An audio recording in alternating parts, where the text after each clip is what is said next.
On today's show, Caris LeVert plays the hero in the final seconds and the Hawks steal a win in Memphis. We'll get into all of what transpired and more coming up.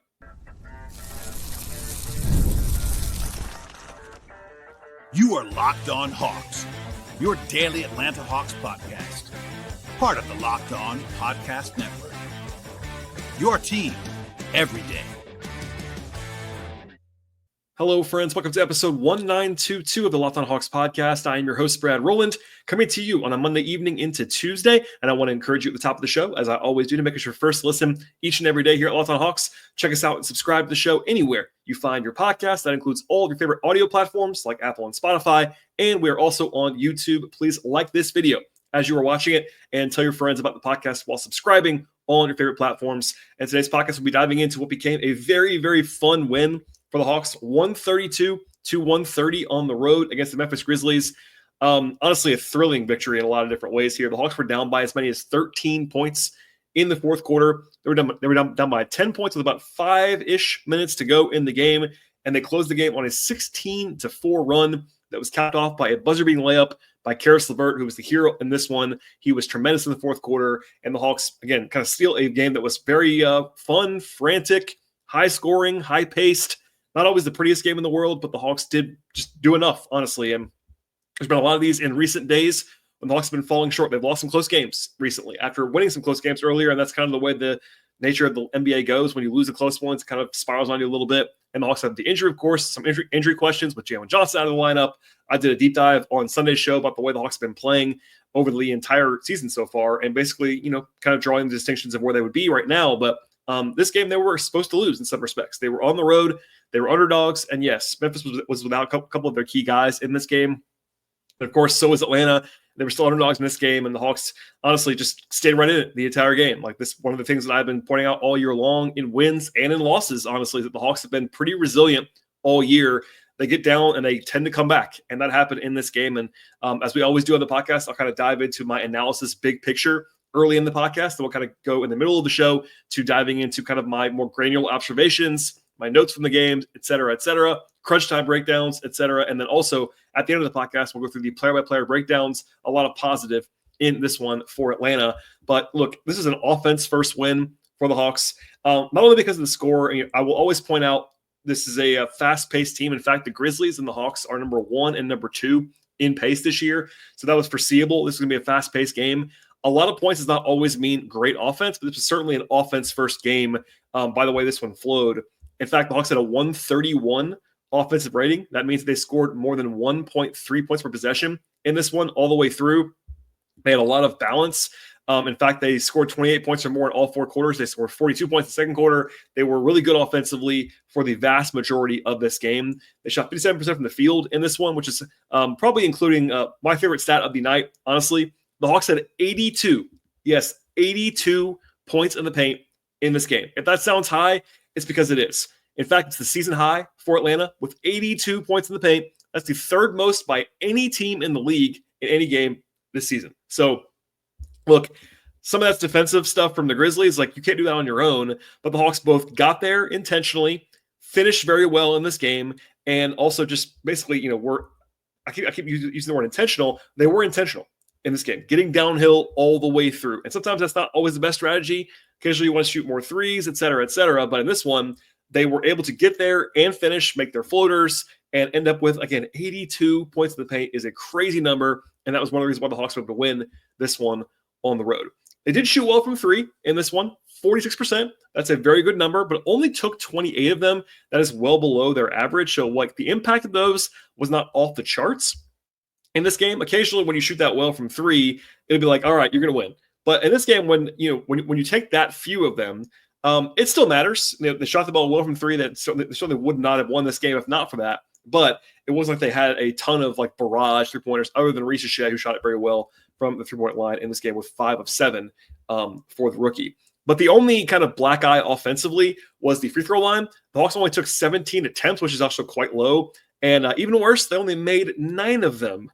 9 of 17. That is sub 60% from the line. That's tough. It could have cost them, honestly. If they lost this game close, I might have led with that, or at least had it very high in the podcast, but they were able to kind of overcome that with everything else. And all of the margin stuff is really good offensively. Honestly, again, the only thing that the Hawks did wrong offensively in this game was miss free throws. Everything else was good. 35 assists, great number. Only 12 turnovers in a super fast game. That's a very key thing. Memphis does force a lot of turnovers, generally speaking, and the Hawks did not give them the ball a lot in this game. They had 17-second chance point. That's a very good number as well on the offensive glass. They had 7 guys in double figures in this game. Very strong balance across the board. The 2 guys who led the team in scoring were Risacher and LeVert. They combined 52 points from the small forwards, basically, on this roster. They got a good Okongwu game. They got 11 points from Garrison Matthews off the bench, who hadn't played in almost a month. Trae Young, 15 assists. Like, there was a lot of stuff that was good for the Hawks in this game. Very little that did not go well for Atlanta offensively. And certainly, that was the better side of the ball for the Hawks in what became a very close-fought victory. And look, on defense, I'm not going to lie to anyone on this show and say the defense was good in this game, because it wasn't, honestly. But they did good. If you were trying to find some positives, they did a very good job late in the game. They allowed 4 points in the final 5+ minutes, got some big stops late. Obviously, the big one was the very last possession in a tie game, as we'll talk about later on. Dyson Daniels getting a game-changing steal at the very end of this game. They played very well late in the game defensively. They did end up with a 129 defensive rating. That's very poor, obviously. And look, the worst thing in this game, honestly, was the defensive rebounding. It was ghastly throughout for Atlanta. Here's a number for you. They had a 47.8% defensive rebound rate in this game. Now, I don't always use this stat, but it's probably better than just raw rebounding totals are. For comparison's sake, again, I just told you, 47.8% is terrible. The league average is well over 70% in that stat. That means the Grizzlies were able to grab more than half of their missed shots that were available on the glass. The Hawks were very, very bad in rebounding the ball defensively in this game. And there were some ones that were unlucky for sure. There was an air ball I'm picturing right now that landed right in Luke Kennard's hands. Some of that stuff's kind of variable, but it was a problem. And it almost bit them in this game, but it didn't. And there you go. Also, I said this all year long, but Memphis made their free throws against the Hawks. The Hawks still have the league's worst/best opponent free throw percentage in this season. It's over 80%. The Grizzlies were 23-25. And again, if the Hawks had lost this game, they lost 14 points at the line. That's a lot of points to lose at the line. Obviously, they allowed 8 more attempts, which is part of that deal, but the Grizzlies made their free throws and the Hawks did not. But the one thing the Hawks did do, ending with this on a positive note on purpose defensively, is they did create a lot of havoc in this game. 20 turnovers forced by the Hawks that led directly to 29 points. Those are very, very, very good numbers. 12 steals. They had 7 blocks in this game. Lots of chaos. And look, when you can't get stops the regular way, and when I say that, I mean via either stopping them the first time or the second time on the glass, you have to get turnovers. And the Hawks did that one thing well in this game. That was enough to kind of overcome the rest of it, because the offense was so good, honestly. That was the reason why the Hawks were able to win the game. But look, when the Hawks were playing their best players, their key guys, they won this game, not convincingly, but they were certainly the better team when their main players were on the court. Okongwu plus 11, Dyson plus 16, Trae Young plus 5, Caris LeVert plus 13. Probably the Hawks' best 4 players right now at this moment, given who was available for them in this game. They won those minutes pretty decisively. It was the bench stuff that was not always pretty for the Hawks in this game, etc. But overall, I don't want to overstate it. It's still 1 game out of 82, but a really important win, I thought, for the Hawks, because they have a tough game tomorrow, as we'll get into later on in the podcast, but also just to not have this kind of bleed. I'm big on avoiding losing streaks if you can help it, because, just the nature of the beast, everyone's emotional, players are emotional, coaches are emotional. What you don't want to do is start stacking losses. And if the Hawks lost this game, they would have lost 6 out of 7. And that can kind of spiral on you a little bit. And winning this one in memorable fashion, you saw immediately after the game, Trae Young, Terrence Mann on social media celebrating. Caris got doused with water after the game. It was a very upbeat performance, obviously, which is what you expect in a memorable last-second win, but the vibes were really good after this one. And getting a stolen win on the road when you were a big underdog, it's a good feeling for this Hawks team, and obviously good vibes heading into a game on Tuesday. So I'll leave it there for now. We'll get into more of the details later on, but a great win for the Hawks, a memorable one for Atlanta, and we'll unload the rest of my notebook in just one moment. Today's show is sponsored by DoorDash. NBA fans, get ready. They swoosh, you save. Thanks to Dash Pass, every time a player has 50 points or more in a game, They score a huge deal the next day. It's simple. When any player scores 50 points or more in a game during the 2024-25 NBA season, DashPass members get 50% off and order up to $10 off the next day from noon until midnight after an epic 50 points performance. Celebrate by ordering wings or pizza or burgers from your favorite places across the board delivered straight to your door. Or perhaps if you're a night owl like I am, you need a midnight snack and you actually use DashPass to get something delicious delivered to you right now while saving big. Or if you want lunch on the go, DashPass also gets your favorite meals delivered to you for $0 delivery fees and reduced service fees. Plus, now you save even more with this exclusive NBA offer. Sign up for DashPass and be ready to save when any player has 50 points or more in a game. Members with DashPass, 50% off on an order the next day, up to $10 off if you use that promo code NBA50 from noon until midnight after a 50-point game on eligible orders of participating merchants. Must have an active DashPass account. Terms apply. Visit DoorDash to learn more. All right, and a lot of notes to get to, obviously, as you might expect in the more like observational part of this podcast. But the Hawks did make a starting lineup change in this one. It was Dom Barlow at the 4 to begin the game instead of Mo Gay. Gay had started 7 straight games for the Hawks. Gay, basically the simple version of what happened here is that Barlow is the much more polished offensive player and does not have the same defensive upside as Mo Gay by any stretch of the imagination. But Gay had kind of been hurting them offensively. I think that was probably why they did this.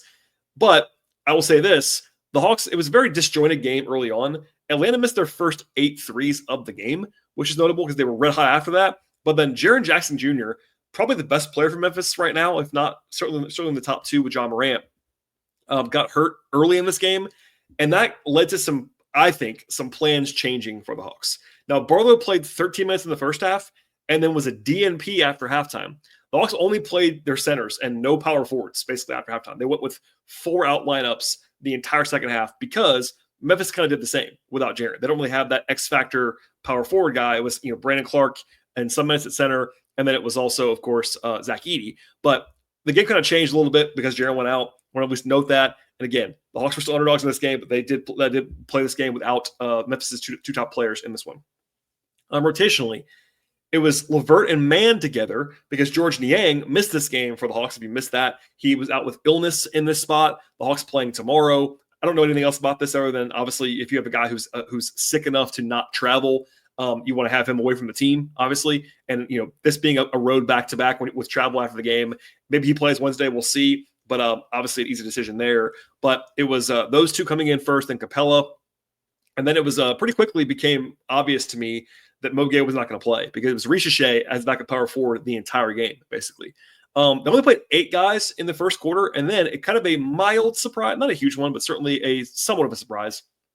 Garrison Matthews played in this game. Now, I was surprised at kind of the way he played because it just took a while for him to actually go in the game. But Garrison essentially played the shooter role, which is what he does, but he hadn't played in a game for the Hawks in almost a month. It was February 7th in his last appearance. But without Niang, it made sense. Niang and Garrison are different players, but Niang is their best shooter right now in some respects. Garrison is obviously a great shooter. He's definitely a specialist, but he gave him some useful minutes off the bench in this game with the shooting. The Hawks did play fairly well early on, but they just couldn't make a shot early in the game. A couple of big runs, though, in the second quarter. Kind of scattered. There were actually a stretch where Capella and Garrison Matthews combined to block 3 shots in like a minute, which is a little bit strange, but lots of fouls in the second quarter. The Hawks had 2 big runs, 15-5, including 2 threes by Garrison Matthews. They were the 2 first threes of the game for the Hawks. They didn't make a 3 for 16 minutes. It sounds crazy to say now after what I said before about the Hawks playing so well offensively, but they basically couldn't make a shot for a quarter and a half almost. But after that, they it was definitely kind of a layup contest in the middle of the second quarter, honestly, for both teams. The Hawks had some glaring rebounding issues that kind of kept going the entire game, honestly. But then there was another run after that, a 16-2 run at the end of the half to give the Hawks a 5-point lead at the break after a 42-point second quarter. They had a million layups in the second quarter, made some threes. I mentioned before the 82 points in the paint, I should say. 50 of those were in the first half. 50 points in the paint and a half is the season high for the Hawks as well. And the Hawks were, by the way, the Hawks are a good team in points in the paint. To make that stat even crazier earlier on, this being their season high, the Hawks are number 3 in the league in points in the paint. And they shattered their normal average in this game. And they also forced chaos in that first half. 13 turnovers defensively. That was huge. Now, I was sort of teasing this already, but the Hawks stayed small basically the entire second half. It was man in place of Barlow to start the half, and then it was basically, not the best. It was just small. They were small the entire time. There's pros to that and cons to that, but at the same time, it's a little bit tough. So there was a technical foul by Trae Young early in the third quarter. He was frustrated. The Hawks were frustrated by the officiating a couple times in this game. He got run over by Kennard at one point on a play that led to a fast break layup, and then didn't get the technical foul right away, but kind of was going at the ref for a while. There was also 2 delayed games on both sides, kind of a ref show at certain points in this game. But the Hawks were offensively still pretty good, but defensively it was kind of a disaster in the third quarter. They allowed 42 points, including just a bunch of easy looks, honestly, from Memphis in the third quarter. And the one way the Hawks, like I said before, stayed afloat defensively in this game was the havoc creation and the turnovers.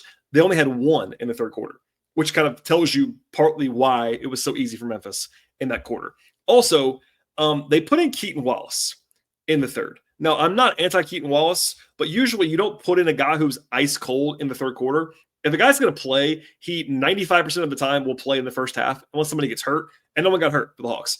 But I think because they went away from Barlow, they wanted to at least steal a couple minutes of somebody else to not have to go with 8 guys in the second half, and that did not go well. Keaton played about 3 minutes. The Hawks lost those minutes by 5 points. He wasn't terrible. He had a 3, but I didn't love that decision. I get why they did it, again, to keep everybody fresh, but I would probably rather seen Barlow for 3 minutes or whatever. It didn't bite them, but there you go. And in the fourth quarter, again, I mentioned before, but the Hawks were down by 13 points with 9 minutes to go. Memphis made their first 5 shots in the fourth. It was firmly the danger zone at that point in time for the Hawks. They just could not get a stop for a long time in the third and fourth quarter. But then after that, they kind of stabilized a little bit. LeVert, like I said before, was awesome in the fourth quarter. He had a big 3 to get to 5.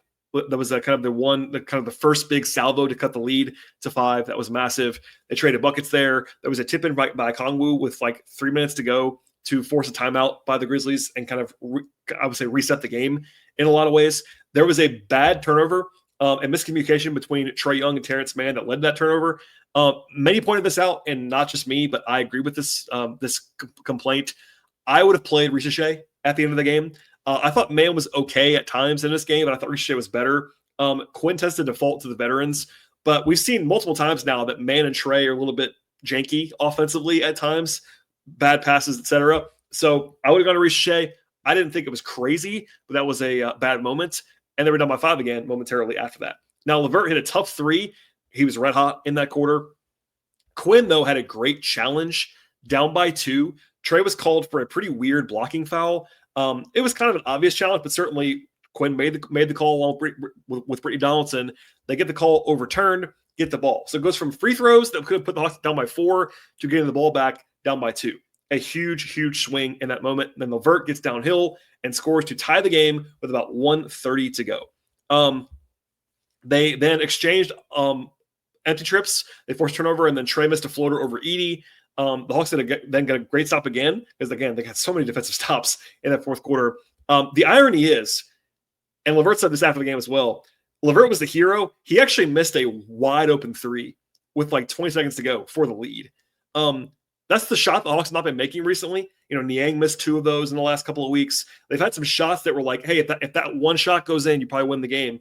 And they haven't gotten that one to go. It was like a lot of PTSD there for the Hawks. Like, oh, man, that was it. They had the shot, but it was still tied. And as I'm sure everybody that listens to this podcast by now has seen, Dyson steals the ball from Desmond Bane. Bane was awesome in this game for Memphis, by the way. He had 35 points. He was awesome, but Dyson got him at the end through just a great outlet pass to LeVert, who finished this like very impressive, veteran-laden, under control, Euro step through layup at the buzzer. And it was an awesome moment because he got it off very clearly. There was a quick review, but it was obviously that he got it off. Celebration ensues. That's it. Just an actual buzzer beater. It was a fun way to kind of walk that game off, steal it. And again, the Hawks only led, I think, for like 5 seconds in the fourth quarter, something like that. Like, it was a crazy comeback. 16-4 run at the end, and LeVert ends up with 16 points in the fourth quarter. Just a monster closing effort from Caris. Also, Dyson had 4 assists in the fourth quarter as well. Just an awesome performance across the board for the Hawks. So I know it's a lot of words that I just said in a short period of time, but in the end, it was not always pretty. In fact, it was regularly not pretty for the Hawks in this game. But when it mattered, the closing kick was perfect. LeVert was great. Dyson was great. They made enough plays and stuck out of there with that victory that they kind of badly needed at this point.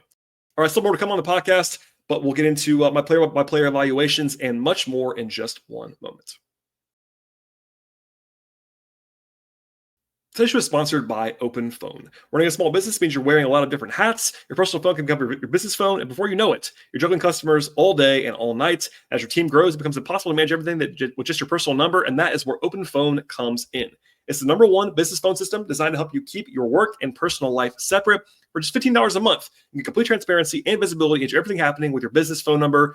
OpenPhone works through an app on your phone or your computer, and it integrates with tools like HubSpot and hundreds of others at the same time. It also uses AI-powered call transcripts and summaries, so you actually have a rundown of your calls and action items the second that you hang up on that phone call. And if you miss a call, that's absolutely no problem. Automated messages are sent directly to your customers, ensuring that you actually never miss an opportunity to engage with them. Right now, OpenPhone is also offering a 20% off your first 6 months when you go to openphone.com/lockedonnba. That is OPENPHONE, openphone.com/lockedonnba for 20% off your first 6 months. openphone.com/lockedonnba. And if you have an existing number with another service, OpenPhone will port them over at no extra charge. Check it out now, openphone.com/lockedonnba. All right, we'll dive in now to the individual player contributions in this one. The Hawks ended up having 10 guys play, but it was basically, an 8.5 man rotation for a lot of the game in this one. The only guys who were healthy and healthy and did not play in this game were Mo Gay and Kevon Harris, who's on a 10-day contract. By the way, if you missed it, I did a show on Sunday evening talking extensively about the Dom Barlow situation. Just as an update there, nothing has changed. The Hawks have still not announced anything for Dom Barlow. He's still on a 2-way contract as of right now, but if you want more on that, that happened on yesterday's show. But Kevon Harris on a 10-day contract. He was with the team today. He was active in uniform, just did not play. It was a little bit surprising to me that Mo Gay did not play after starting 7 games in a row, but could be matchup related. Also, Mo, they might be careful with him a little bit with the game tomorrow. We'll see if he plays on Tuesday, but just want to at least note that. Keaton Wallace played 3 minutes. He did make a 3, had an assist. Defensively, it was rough when he was out of the game, but it wasn't necessarily his fault. There you go. Elsewhere, Garrison Matthews, 14 minutes after not playing in about a month's time, hit 3 threes, had 11 points. I will say, though, the Hawks were -8 in his minutes. The Hawks had a 161 defensive rating with Garrison on the court. So he gave them some good help offensively. The shooting was valuable. He made some shots when they kind of just badly needed them, honestly, especially in that second quarter. But overall, they couldn't get stops, and that kind of burned them at times with him on the court. But certainly valuable to have him around and available to put in there. Also, Quinn Snyder, post-game, said a lot of positive and glowing things about Garrison and his professionalism. I know that it's been weird for him, I'm sure, to go from playing every game for like 45 games in a row to not playing at all. And I think Quinn, in the way that coaches tend to do, got out in front of that today and wanted to make it clear to the media and everybody else that they're happy with Garrison, and Garrison's been doing everything behind the scenes very well. So shouts to him for staying ready and helping them in this game. Terrence Mann, 29 minutes, 7 points, 3 assists, and 2 rebounds. Mann was a little bit clunky, I thought, in this one. A couple nice plays defensively, but also was a little bit overzealous sometimes as well. I think he's the guy that's had the hardest time so far adjusting to what the Hawks are doing on both ends of the floor. Defensively, he's been kind of, a little bit clunky and mistake prone so far, at least in my experience watching the tape. And then offensively, I think he had 3 turnovers in this game. Nothing crazy, but just some high-end stuff that's not perfectly calibrated just yet, but he's certainly helping them, and they were fine with him on the court in this one. Capella had 11 points for rebounds and a steal and a block in this game. He was 4-7 from the floor. I thought Capella was pretty good in the first half, not as good in the second half for sure. And looks to be, again, it's not surprising to me that his limitations are coming out at times. He is definitely limited at this point. He's not the guy he used to be. I thought he was better tonight than he was in the previous 2 games, but certainly the drop off from Kongwu to Capella right now is significant when that has to happen. You still play Capella, but I think in general, especially on a non-back-to-back, I think trying to play a Kongwu 34 minutes a game makes sense to me. Keep Clinton that 14, 16-minute range. That's kind of where he should live at this point in time, barring matchups, barring foul trouble, etc. But he was better in this game, but not incredible by any means across the board. And then Caris LeVert was the hero in some respects. 25 points, including 16 in the fourth quarter, 3 steals, 5 assists, plus 13. He was 8 of 11 on twos, 3 back from 3. Was awesome in this game. Even defensively, turned the heat up a little bit in the second half. The 3 steals. Along with Dyson, those 2 guys were wrecking shop when it mattered at big times defensively. And look, I saw a lot of reactions to DeAndre Hunter having a big game over the weekend.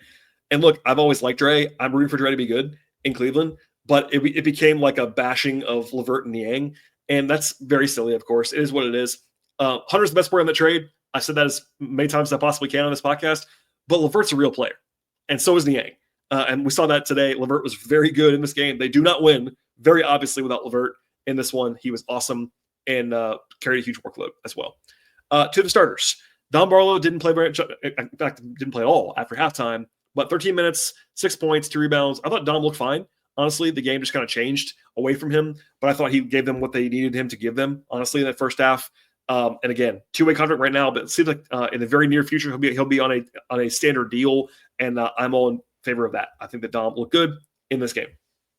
Okongwu, 16 points, 12 rebounds, 2 assists, a steal, and a block, plus 11. He's playing very well, man. He missed 2 free throws that were pretty bad, but other than that, like, he looked good again. The one black eye, of course, there was the defensive rebounding. That was not all on him by any means, to be very clear. But they did have some, well-documented issues on the defensive glass in this game. And obviously, the center gets a lot of blame for that. Probably a little bit too much blame at different points. But they were bad no matter what happened in this game. It was not just Okongwu. Like, no matter who played, they were bad, basically. No matter who was playing. Capella or Okongwu, whoever. It was bad. But Okongwu's awesome, man. He's been playing great. And I think that I noted this on the show yesterday. He just had the best month of his career in February, like, pretty clearly, and he was just as good or better in this game. So a nice little stretch for him going on right now. Risacher, 27 points, his 3rd highest scoring game of his career. He was on fire in this one. 27 points on 13 shots. That's a heck of a ratio, kids. He was 5 of 7 on threes. He was 6 of 6 on twos. And look, 4 steals, had a block. He was part of the rebounding issues.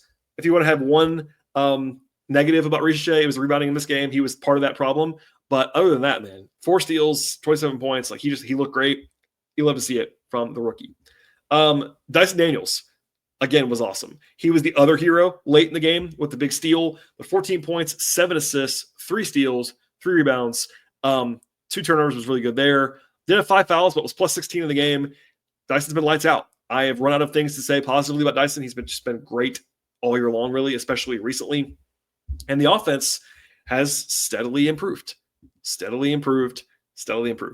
looks good to me and was a huge factor in the win. And then Trae Young, 12 points, 15 assists for Trae. Didn't shoot it well at all in this game. He was 5 of 15 on twos. 5-15 on twos. He was really rough with his floater and all that stuff today. So you don't want to just – I'm not ignoring that. He was not a good scorer efficiency-wise in this game at all. There are games where he doesn't shoot well from the field and he boosts that at the line. Not in this game. He was just a very inefficient scorer. But 15 assists and made a bunch of plays, etc. So it was not a good Trae Young game. It was like an okay or below average Trae Young game, and they still were able to kind of get it done. And they were still +5 when he played, and I think minus whatever it was when he was on the floor. So we'll leave it there for now. But the Hawks needed this one, obviously.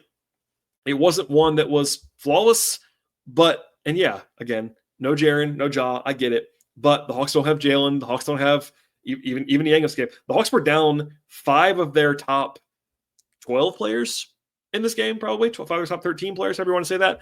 That's meaningful as well. So from here, the Hawks go. By the way, I just want to note this. I think I forgot to say this. It was a season high in scoring for Caris LeVert.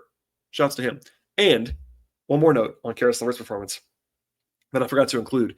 I think Bob Rathman noticed on the broadcast. Shouts to my guy Bob. But Caris LeVert has basically owned Memphis in his career. I looked it up. He has his highest scoring average against any team against Memphis coming into the game.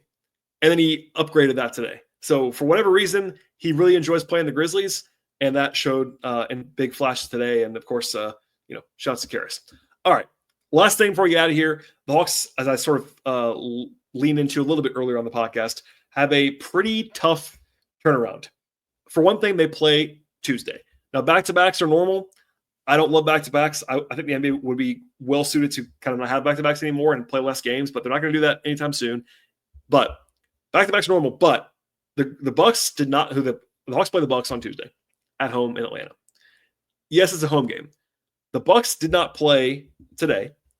The Bucks did not play yesterday. So they're on full rest. And yes, it's a road game, but the Hawks have to go from playing an 8 o'clock p.m. Eastern time game that had a high intensity, super fast pace.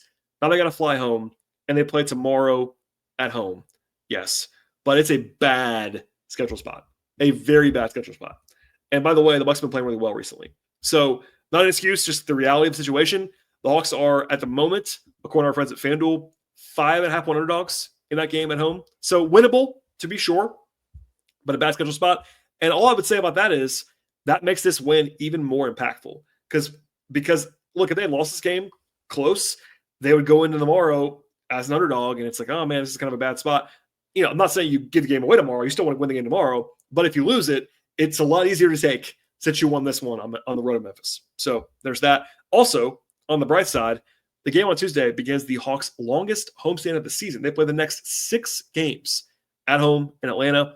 Some of those are tough games, to be sure. Milwaukee, Indiana, etc. But nice to be home for a long period of time, get some practices in, no travel, hopefully get a little bit healthier. We'll see on Krejci's timeline, all the stuff. But in the meantime, a great win for the Hawks, legitimately a great win for the Hawks on this Monday. And we'll have much more coming up on tomorrow's show. So please subscribe to this podcast anywhere you find your podcast. We're on Apple, we're on Spotify, we're on YouTube, etc. Please like the videos you're watching it on that platform. Also follow us on X/Twitter at LockedOnHawks. Follow me there at BT Rowland. I'm also on Blue Sky at BT Rowland. And please follow my non-podcast work at patreon.com/BT Rowland. All right, everybody, enjoy the rest of your Monday evening into Tuesday. We'll see you in about 24 hours and enjoy it until then.